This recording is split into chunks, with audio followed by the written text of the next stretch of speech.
Com o propósito de divulgar a doutrina dos espíritos, o Caminho de Luz, Centro de Estudos Espírita, elaborou mais esta obra. Suicídio, tema difícil de ser abordado, mas necessário. Conforme pesquisas, 2 em cada 10 pessoas pensam ou já pensaram no suicídio como solução para seus problemas. Com o fim da vida, os sofrimentos que enfrentamos simplesmente desapareceriam, pois ao morrer tudo deixaria de existir. Mas o Espiritismo revela, não é bem assim, que o suicídio nada mais é do que um doloroso engano. Com os esclarecimentos que a doutrina espírita nos traz, muitos casos de suicídio podem ser evitados. Essa é a intenção da presente apresentação. Antes de fazermos a nossa prece de abertura, eu passo alguns recados da casa, reforçando mais uma vez, e com muita persistência, e com muita esperança também, falar sobre o nosso Evangelho no lar, da importância de se fazer o Evangelho no lar, principalmente nesse momento que nós passamos por tantas dificuldades nesse planeta, por tantas guerras, conflitos de interesses econômicos, enfim. E como sempre nós dissemos aqui, que a base da humanidade, a base da fraternidade, a base da prática da caridade, da amizade, do respeito, inicia-se na família. Para que a nossa humanidade seja cada vez melhor, é necessário que nós tenhamos uma família sólida, uma família crente em Deus e uma família que receba Jesus no seu meio, para que a gente possa cada vez mais adquirir os conhecimentos que esse nosso irmão divino nos trouxe, para que cada vez mais a gente possa adquirir conhecimentos para poder superar todas essas dificuldades pelas quais nós passamos, fortalecendo cada vez mais a nossa família, formando homens e mulheres de caráter sólidos, de caráteres honestos e cada vez mais fraternos. Essa é a palavra mágica que está dentro das palavras das leis divinas de Deus, que é a fraternidade. Amor, fraternidade, caridade, respeito. Então, que nós devemos praticar, sim. E nós espíritas temos essa obrigação de praticar pelo menos uma vez por semana, dedicar lá uma meia hora por mês, por semana, representam aí 24 horas por ano, não é nada. Então vamos dedicar pelo menos uns 30 minutos por semana para que a gente possa praticar realmente o Evangelho do Lar e fortalecer o crescimento dessas crianças que estão chegando agora, principalmente. E agora então vamos elevar nossos pensamentos a Deus, nosso Pai, nosso Criador, e agradecer a Ele pela oportunidade desta vida. Agradecer a Ele por todos esses dias que nós pudemos ter a oportunidade de exercitar o nosso aprendizado aqui nesse planeta. Agradecer a Ele por ter dado a oportunidade de vivermos mais o dia de hoje. Agradecer a Ele pelo nosso teto, pelo alimento que não falta às nossas mesas, pelo agasalho que nos conforta, pela segurança que Jesus nos leva até os nossos lares. Agradecer a Deus pelo nosso trabalho físico e o trabalho espiritual. E principalmente, agradecer a Deus por ter colocado em nosso caminho o nosso amigo, o nosso irmão, o Divino Mestre Jesus. Esse que com as suas palavras e seus ensinamentos nos traz conforto e alivia todas as nossas tensões e as nossas aflições e angústias. Amigo Mestre, que o trabalho hoje dessa casa seja repleto de luzes e que nós possamos, num único pensamento, unir ao pensamento do plano espiritual e doar de nós todo o amor necessário para que as pessoas que aqui hoje se encontram em busca de auxílio possam realmente encontrar na luz de Jesus o seu conforto e a sua esperança. Que assim seja, graças a Deus. E para a palestra de hoje, nós vamos chamar o Márcio.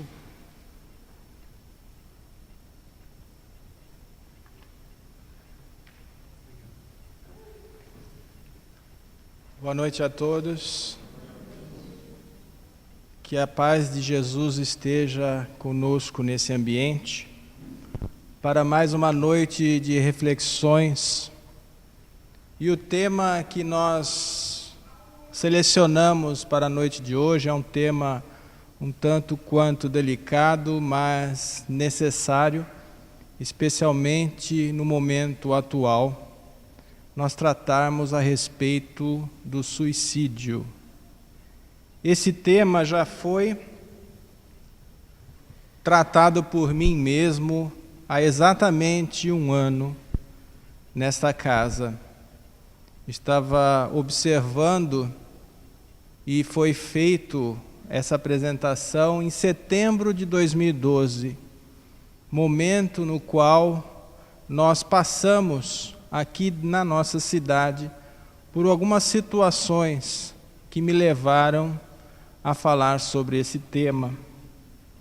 E agora então seria uma revisita a esse tema, baseando-se nas situações que ocorreram com o pessoal, com os músicos, né?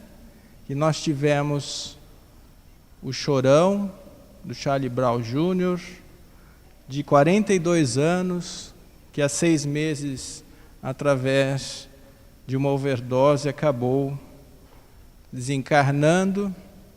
E agora, recentemente, na madrugada do dia 9 de setembro, nós tivemos também o outro músico desta mesma banda, o conhecido como Champignon, de 35 anos, também desencarnando através de um suicídio. Fato interessante que no dia 10 de setembro, ele morreu no dia 9. E o dia 10 de setembro é o Dia Internacional de Prevenção ao Suicídio. Então esse tema é um tanto quanto delicado, mas necessário nós abordarmos nas casas espíritas.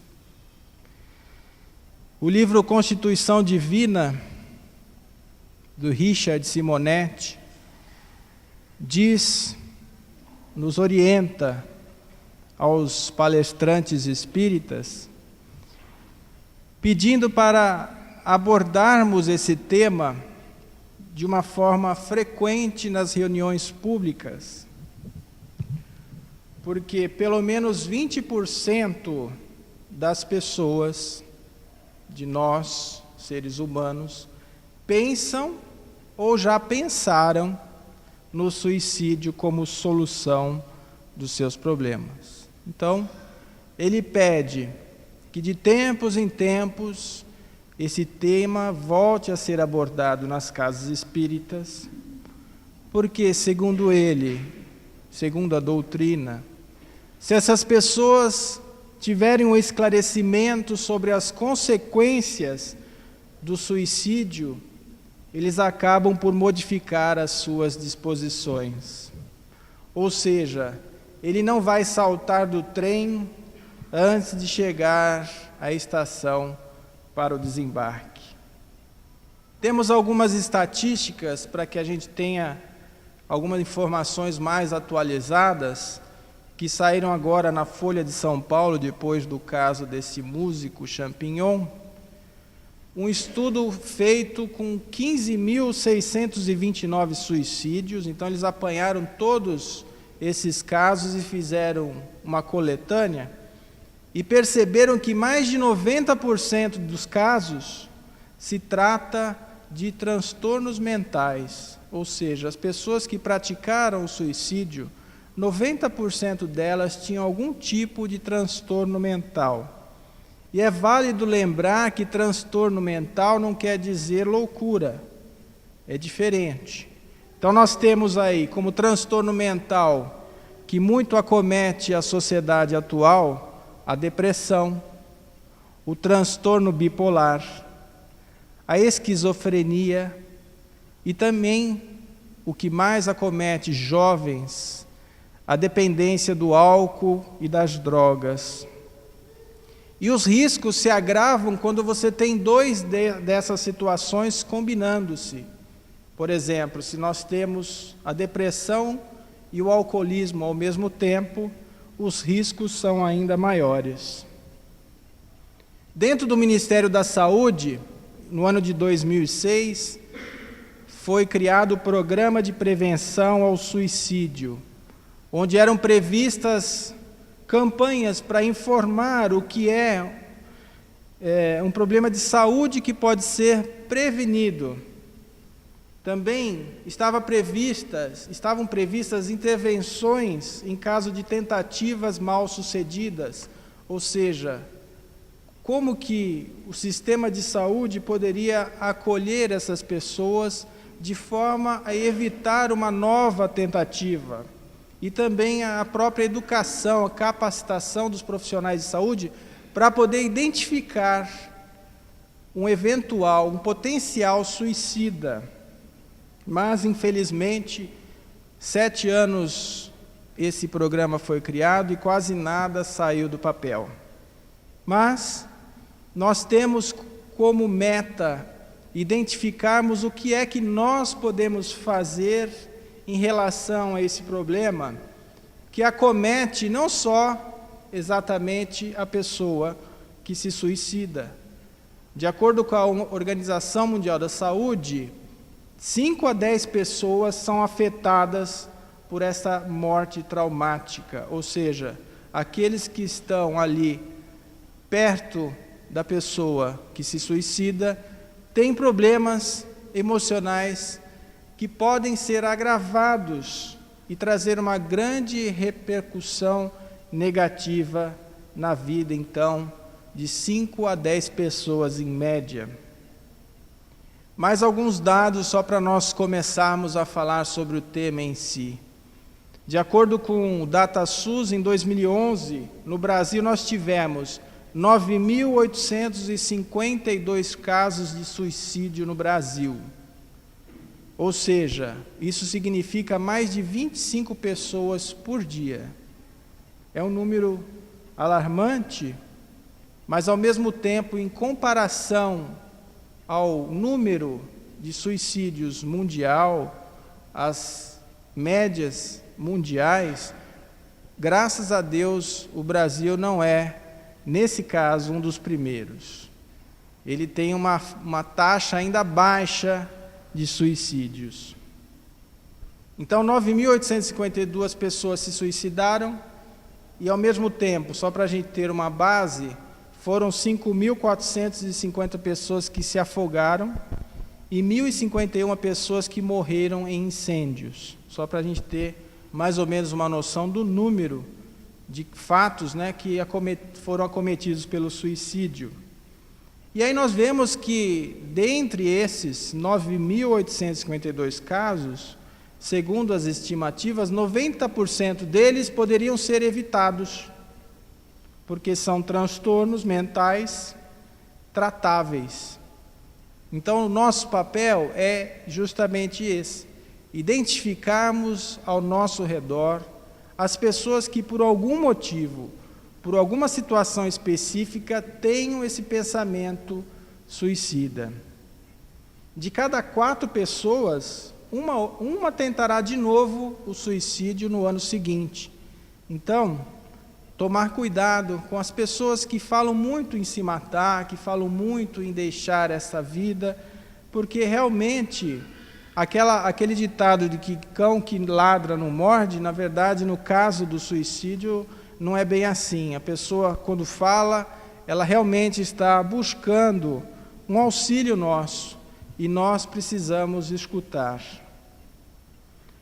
A causa, geralmente, fora dos transtornos mentais que nós colocamos, a causa geralmente vem por conta de um desencarne de um ente querido e que a pessoa fica muito triste, ou por conta de problemas de relacionamento, desemprego, a situação financeira difícil, o fracasso profissional, doenças e problemas financeiros que todos nós somos, factíveis de ter esse tipo de problemas. Então a causa, na verdade, é um descontentamento com algum fato da vida. E aí procura-se essa fuga ao sofrimento de forma enganosa, ou seja, é uma falsa solução que as pessoas, quando não têm o conhecimento espírita, acabam tendo, achando que o problema vai se resolver. Nós sabemos que tudo que acontece com a gente, tudo, exatamente tudo, não é por acaso. Então, as dificuldades, os reveses, as decepções, os problemas que nós passamos, são experiências que nós devemos vencer, pois trazem para nós o sentido de ser. O nosso crescimento espiritual se dá através dessas dificuldades. No capítulo 5 do Evangelho segundo o Espiritismo, nós temos: bem-aventurados os aflitos. Os Espíritos afirmam que os melhores preservativos contra o suicídio são a confiança no futuro e a nossa resignação. Felizes são, então, aqueles que suportam as tribulações da vida. Nós, então, identificamos que o sofrimento é um degrau na escada evolutiva. Temos 2 tipos de suicídio: aquele direto ou consciente, que a pessoa realmente elimina a vida orgânica, imaginando se livrar da dor, não supera as dificuldades e acaba, ao mesmo tempo, agravando-a. E temos também o suicídio indireto ou inconsciente, a pessoa que vai sendo dominada por uma tristeza, vai se abatendo pouco a pouco, até com que o corpo perca as suas resistências físicas e ele acaba desencarnando. Em geral, esse tipo de situação acontece quando a pessoa, então, tem uma visão muito estreita e imediatista da vida. Não considera que nós temos a vida espiritual, apenas acredita na vida material, que finalizando aqui, tudo se acaba, tudo se resolve. Não entende, então, que não é o momento final a questão da morte. Ou então ele acha que ele vai encontrar uma situação melhor, ou até mesmo vai encontrar os entes queridos, aqueles que fazem muita falta a ele, quer se juntar a eles, então acha que essa será a solução. Nós identificamos que há aí um grande desconhecimento da vida espiritual. Vejam algumas cartas, que as pessoas deixam quando desencarnam e deixam um recadinho para a família. Elas dizem assim: desculpa, eu não consegui. Ou seja, a pessoa não está se sentindo valorizada, não está se sentindo capaz de ter forças para superar, e aí coloca um bilhetinho como esses. Mais triste ainda é quando nós vemos crianças e jovens colocando um bilhete assim: eu não deveria existir. Ou seja, a criança se acha culpada pelas dificuldades que a família passa, pelas brigas dos pais. Então aí há um alerta a todos nós sobre aquilo que nós falamos perto das crianças, porque elas podem entender de uma forma inadequada e acontecer que ela venha a cometer esse tal ato, pensando que ela é o motivo maior da briga dos pais. Para aquele que não crê, então, na eternidade, se torna lógico pensar no suicídio, porque assim nós estaríamos abreviando as nossas dificuldades, as nossas misérias. As ideias materialistas, como nós falamos, são as que mais incentivam a pessoa a cometer tal ato. A pessoa não acredita, duvida daquilo que virá, não acredita que ela terá uma continuidade após a morte. Então, já que eu estou passando por dificuldades, eu vou abreviar essas dificuldades e vou cometer tal ato. Vejam que a presença da religião diminui drasticamente o número de pessoas que pensam desse modo, que tem essa visão mais imediatista, mais material.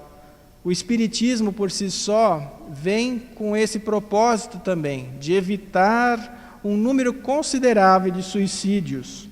Não queremos dizer também que não há casos de suicídios entre os espíritas. Existem, infelizmente.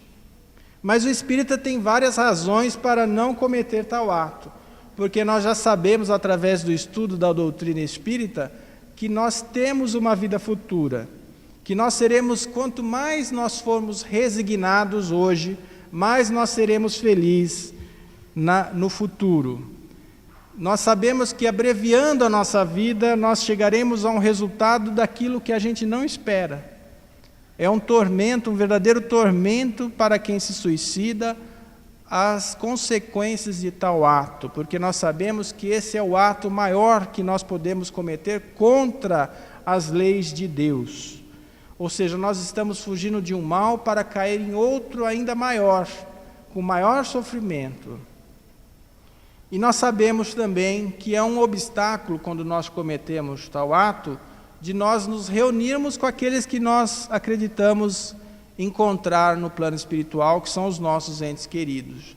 Justamente pela prática de tal ato, por questões vibracionais, nós não teremos condições de estar com eles e nos distanciaremos ainda mais desses entes queridos. Kardec afirma no Evangelho segundo o Espiritismo que, com o Espiritismo, a dúvida não sendo mais permitida, modifica-se a visão da vida. O Espiritismo vem nos mostrar, através de testemunhos de espíritos, o que acontece depois que cometo um ato como esses. Os testemunhos são variados. Diversos livros tratam desse tema.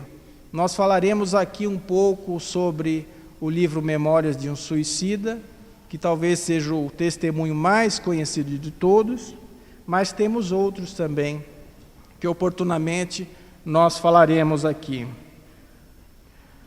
Ninguém pode violar a lei de Deus, isso é fato. A questão 944 do Livro dos Espíritos diz que o suicídio voluntário é uma transgressão da lei de Deus. Só Ele, ou seja, só Deus tem o direito de dispor da vida. O livro Céu e Inferno também tem um capítulo, todo ele dedicado aos casos de suicidas, que vem trazer para nós os seus testemunhos no capítulo 5º, que trata da segunda parte. Capítulo 5º trata exatamente dos suicidas. Mas vamos aqui nos ater inicialmente ao caso de Camilo Castelo Branco, no livro Memórias de um Suicida, que traz com riqueza de detalhes aquilo que aconteceu com ele próprio. Camilo Castelo Branco foi um grande escritor português, que trouxe, através da médium Ivone Pereira, o seu testemunho dentro desse livro. Ele foi acometido por um mal que trouxe a ele uma cegueira, e ele, acreditando que não teria forças para resistir, ele acabou dando um tiro no ouvido aos 65 anos. E aí ele vem trazer para nós, através desse livro, tudo o que aconteceu com ele depois desse ato, depois dessa tragédia. A consequência de todos os atos tem um ponto em comum. Todos os suicidas têm um ponto em comum, que não escapa a nenhum deles. É o desapontamento. Isso está na questão 957 do Livro dos Espíritos. O desapontamento por acreditar que iria acabar com seus sofrimentos, e todos eles, sem exceção, percebem que não aconteceu isso, que é justamente o contrário, que os sofrimentos que ele tinha acabam sendo ainda maiores depois que se comete tal ato. As cenas do ato em si, ou seja, do modo como a pessoa se mata, é repetida vezes a fio, deixando a pessoa até num estado de semiloucura. A pessoa também sente o cheiro fétido da sua carne em decomposição, em alguns casos, porque ela fica ligada ao espírito, até com que as suas energias vitais, que estavam programadas para um determinado período, acabem cessando.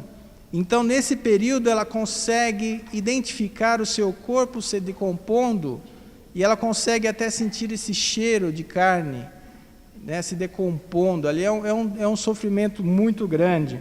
É lógico que a duração e a intensidade desse sofrimento vai de acordo com o ato praticado, com os agravantes ou atenuantes de cada caso. Ou seja, cada caso é um caso e devemos levar em conta a situação daquele espírito, a situação de evolução daquele espírito, a situação de conhecimento que aquele espírito tem ao praticar tal ato, não é? Então, isso tem agravantes ou atenuantes. Geralmente, o espírito fica ligado ali ao corpo no cemitério por um bom tempo, sofrendo, indo até o lar, chegando até em casa e não sendo escutado por ninguém. Também isso é uma causa de sofrimento grande. Ela sente gargalhadas dos espíritos que estão ali ao seu redor, que deixam a pessoa realmente atordoada. Camilo diz assim: a fome, a desilusão, a pobreza, a desonra, a doença, a cegueira, qualquer situação, por mais angustiosa que seja sobre a terra, ainda seria excelente condição comparada ao que de melhor se possa atingir pelos desvios do suicídio. Então, qualquer situação, pelo próprio testemunho desse espírito, qualquer situação, por mais grave que seja, é bem melhor do que cometer o ato. O Vale dos Suicidas, que foi até mesmo trazido pela novela de antigamente, A Viagem, ela trouxe uma ideia mais ou menos do que é o Vale dos Suicidas. É um lugar realmente muito difícil até de nos expressar. O próprio espírito Camilo Castelo Branco teve dificuldades de mostrar, de se expressar de como era esse lugar, o que ele encontrou lá, de tão ruim que era. E aí fala, mas por que será que os suicidas são levados a esse lugar? E nós temos uma explicação dada pelos próprios espíritos. Esses vales são como vales para haver uma descompressão, para justamente o espírito conseguir se reabilitar. As energias desse espírito suicida são tão negativas, tão fortes, que, segundo os espíritos dizem, se ele estiver perto de algum espírito encarnado, ele pode fazer com que a pessoa cometa tal ato também, de tanta energia negativa, de tanta vibração negativa que há desequilibrada naquele momento. Então, é preferível que ele fique nesse vale por um tempo para conseguir se reabilitar. Lógico que nós sabemos que o Camilo Castelo Branco foi socorrido, e muito bem socorrido, pelas equipes espirituais que sempre estão a postos, atentando para aqueles que estão no momento adequado de se recompor, de se reabilitar. Não é dizer, graças a Deus, né, que o Espiritismo também nos mostra que as penas não são eternas, como antigamente se falava, especialmente na Igreja Católica, que você vai para o inferno, é por lá mesmo que vai ficar para todos sempre. Esse sofrimento é passageiro, depois a pessoa consegue se reabilitar e consegue ter forças para uma nova oportunidade aqui na Terra. O maior número de casos, a pessoa se arrepende. Vamos dizer, a maioria de todos se arrependem quando cometem tal ato e percebem lá que Deus não teria abandonado eles, que a resistência necessária para passar por aquela dificuldade seria dada, bastava ele acreditar. Então, o arrependimento é um fato também entre todos eles. E o Evangelho é a nossa defesa, é o nosso refúgio que nós devemos procurar para aceitar essas dificuldades e perceber que tudo aquilo que acontece com a gente tem um motivo. E nós estamos passando, não é um castigo de Deus, mas sim algo que nós mesmos cometemos em determinada época das nossas vidas e hoje nós temos essas dificuldades.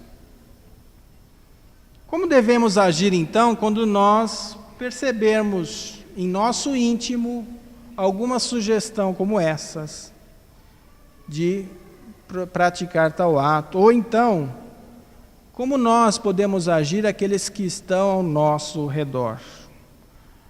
No nosso caso, quando talvez haja uma sugestão como essa, é importante a gente lembrar, assim como Chico Xavier, que deixava até uma frase assim perto da sua cama, que dizia assim: isso também passa.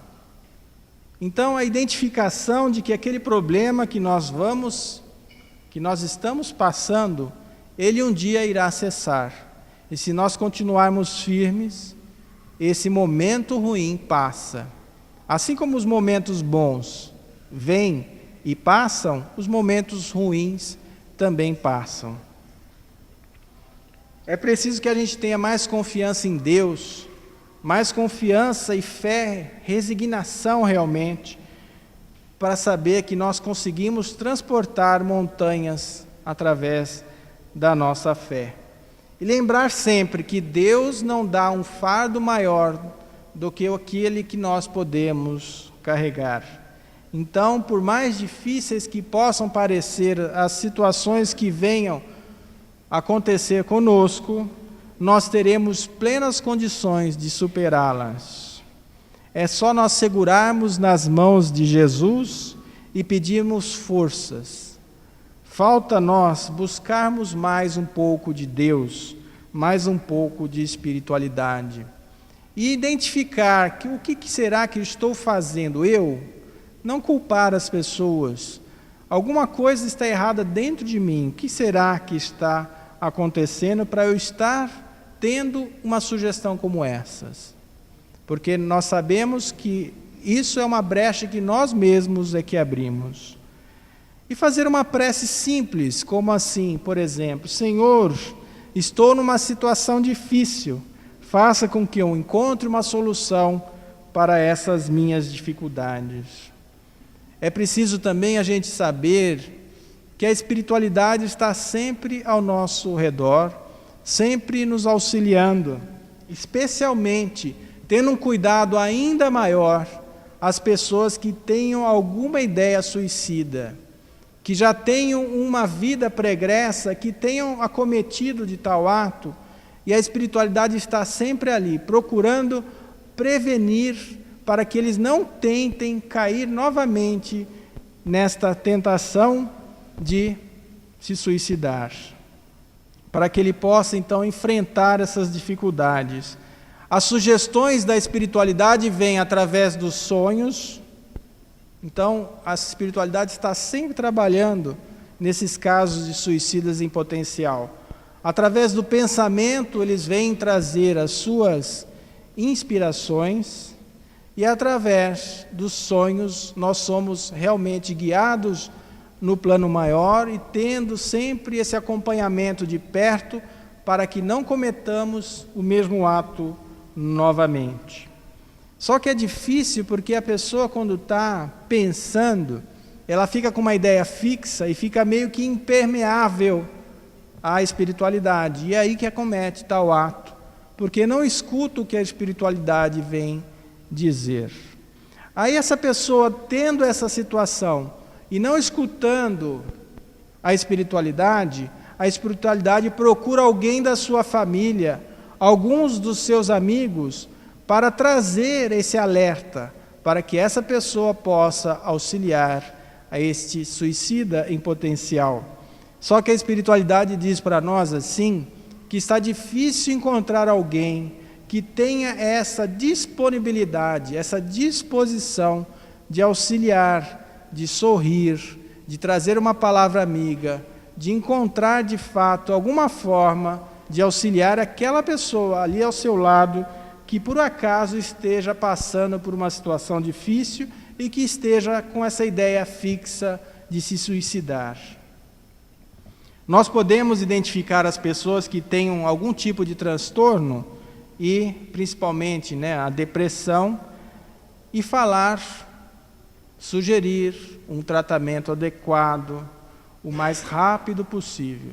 Então, quando a pessoa ficar com um papo, como eu falei, eu estou pensando em me matar, essa vida não merece, não sei o quê, temos que tomar o cuidado devido e buscar, não achar que aquilo lá ela está fazendo para chamar a atenção, que amanhã tudo se resolve. Não, devemos levar em conta, porque às vezes é perdida uma vida por conta de não escutarmos, por conta de estarmos indiferentes. E a espiritualidade traz uma frase que é bem forte. Eles dizem assim: cada suicida que deixa a terra é um atestado da indiferença que caracteriza o homem comum, de sensibilidade atrofiada, incapaz de perceber a angústia de seu irmão. Então nós estamos num momento que estamos indiferentes à angústia do outro, às dificuldades do outro. Parece que nós não temos tempo mais para observarmos aqueles que estão ao nosso lado. Se houver algum ente querido que tenha, por acaso, cometido um ato como esses, o que nós podemos fazer para ajudá-lo? Recordemos dele sempre pensando nos momentos felizes que tivemos juntos. Nunca através desse ato, dessa tragédia. Enviar mensagens de carinho, enviar vibrações positivas, pensamentos bons, para que ele possa voltar e ter a oportunidade de ascender a Deus, liberar a mágoa do coração, enxergar ele um possível doente da alma, e liberar toda a mágoa, perdoá-lo pelo ato cometido, orar por ele e por todos os suicidas que nós temos aqui em nosso planeta. Dessa forma, nós estaremos contribuindo para o seu refazimento, para que ele possa estar novamente buscando uma outra oportunidade. Minimize o seu sofrimento fazendo bem em memória dele, para que assim ele possa enxergar nós fazendo bem em sua memória. Isso certamente vai minimizar o sofrimento dele. Eu gostaria aqui de trazer um fato, um caso que o Divaldo Franco conta, que até nosso amigo Jair que me lembrou, o suicida do trem, para ver como que toda oração que nós fazemos com sentimento, com força, com vontade, não é perdido. Toda essa oração que nós fazemos então, em prol dos suicidas, das pessoas que estão ao nosso redor, geralmente nunca são perdidas. O suicida do trem é o seguinte: Divaldo leu certa vez no jornal um caso de um suicídio terrível que o impactou grandemente. Um pai de família com 10 filhos, um modesto operário, se jogou na linha férrea e teve seu corpo triturado. E como não deveria deixar de ser, o jornal tratou esse assunto com todo estardalhaço, e aquilo teve um impacto muito grande. Divaldo então resolveu fazer uma oração especial para esse suicida. O Divaldo tem um costume que é interessante, que ele falou que tem uma cadernetinha que ele marca ali os nomes das pessoas que ele fará preces especiais. E ele dedicava 5 minutos do seu tempo de oração para esse senhor, para esse suicida do trem. E por 14 anos, todos os dias, ele fez essa prece endereçada a esse suicida. E aí, certa vez, depois de 14 anos, Divaldo teve um problema muito terrível e que nesse dia ele não tinha vontade nem de fazer suas orações. Ele tinha vontade de chorar demais. Então, ele ali percebeu a presença de um espírito e que diz assim: Divaldo, por que você está desse jeito? Você hoje não vai fazer sua oração? E aí Divaldo, meu amigo, hoje eu estou numa situação que não estou com condições nem de fazer as minhas orações habituais. Estou com vontade de chorar demais. E contou a sua situação. E aí ele falou também quem era ele. Ele era o suicida do trem, que recebeu essa oração durante 14 anos, que graças ao Divaldo, ele conseguiu se refazer, conseguiu se conscientizar da sua situação e estava ali. A princípio ele dizia, sofreu demais. Ele dizia que escutava o apito do trem sem parar. E aí o trem se aproximava dele e ele sentia seu corpo esmagado. Aí quando ele voltava a tentar respirar de novo, lá vinha o trem novamente, apitando, ele sentia o trem chegando, seu corpo esmagado. Isso inúmeras vezes, por muito, muito tempo. Até que um dia ele começou a escutar alguém que o chamava. E começou a todos os dias escutar alguém chamando de longe. E nisso ele foi se refazendo, foi se conscientizando e percebendo o problema que havia cometido. Ele lembrou-se da sua família, né? Foi para a sua casa, percebeu que a mulher dele estava totalmente com um ódio muito grande dele, porque por ele ter deixado a família do jeito que deixou, eles passaram por muitas dificuldades, por uma dificuldade muito grande. Seu filho ficou preso, uma das suas filhas acabou se prostituindo, então o sentimento ali era de muita raiva. E ele percebeu que a única pessoa que orava por ele era um estranho, era Divaldo. E ele quis saber então quem era Divaldo. E aí a sua mãe, depois, claro, de um bom tempo, né, surgiu a ele e falou: esse é um homem que ora pelos desgraçados. E foi ele que fez com que, através dessa oração ininterrupta durante esses 14 anos, ajudou grandemente esse espírito a se recobrar de si mesmo e a perceber o que havia feito. Que esse problema não era apenas um problema dele, ele acabou trazendo dificuldades para toda a sua família, trazendo uma dificuldade muito grande para os seus filhos. E aí então ele pede a Divaldo: não chore, Divaldo, não chore, porque é através da sua alegria que nós aprendemos a ser alegres também. Deixamos de sofrer um pouquinho. Então, se você sofrer, nós sofreremos juntos. E quem fará a oração por nós? Então esse é um recado dessa mensagem, né, de que a gente pode sempre fazer pelo menos uma oração a todos aqueles que por um motivo que nós desconhecemos tenham praticado esse ato e que estão, nós sabemos, numa situação difícil, que nós podemos ajudá-los através da nossa oração. Tem uma frase aqui para nós finalizarmos, diz assim: espera pelo amanhã, quando o teu dia se te apresente sombrio e apavorante. Se te parecerem insuportáveis as dores, lembra-te de Jesus. Ora aguarda e confia. Muito obrigado a todos. Agora faremos a prece. Essa prece está dentro do livro Parnaso de Além-Túmulo, que alguns já com certeza já devem ter ouvido, e que é muito bonita, e eu resolvi trazê-la aqui para nós. Pai nosso que estás nos céus, na luz dos sóis infinitos, Pai de todos os aflitos deste mundo de escarcéus, santificado, Senhor, seja o teu nome sublime, que em todo o universo exprime concórdia, ternura e amor. Venha ao nosso coração o teu reino de bondade, de paz e de claridade na estrada da redenção.